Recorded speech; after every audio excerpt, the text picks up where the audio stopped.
Nie, no, takto tie výplne sa vyrábajú na zákazku. Oni sa nevyrábajú do foroty. No, prvýkrát si sa s ním musel stretnúť ešte Áno, predtým, ako musel ti som dali urobiť tú katalóg, objednávku. veril som tomu, že sa mi to podarí, ale len veril. Takže som nejaký katalóg, taký provizorný vymyslel, ktorý sa tlačil na bublinkovej tlačiarni vtedy, normálne po stránkach a potom sa zopol dohromady. Postavil som nejaký cenník. S tým som prišiel za nimi, ukázal som im to. Niektorí akože ďakujem, nechceme, my to robíme inak. A niektorí, že ukáž, uvidím, keď niekto bude chcieť, tak mu to ponúknem. No a potom sa stalo, že niekto zavolal, že urobte mi takú a takú výplň. A mal si nejaký office alebo? Nemal som žiadny office. Mal som telefón.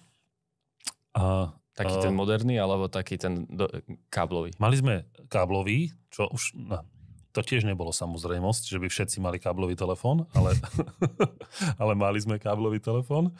Ale teda manželka mala prípojku zriadenú doma na káblový telefón. A ten ti ale moc nepomôže, keď pracuješ sám. Väčšinu času tráviš v aute, buď to k zákazníkovi od zákazníka, alebo k dodavateľovi od dodavateľa, alebo si niekde vo výrobe. Takže som vedel, že budem potrebovať mobil, tak som sa, a teraz ti už neviem povedať, či to bol február, marec alebo apríl, kedy som sa rozhodol, že si musím kúpiť mobil, čo vôbec nebola vlastná záležitosť. Takže s nejakou viazanosťou som proste si kúpil ešte z Globtelu prvý mobil Sagem nejaký, neviem, jedno. To nie, že aký, tedy boli dva druhy, takže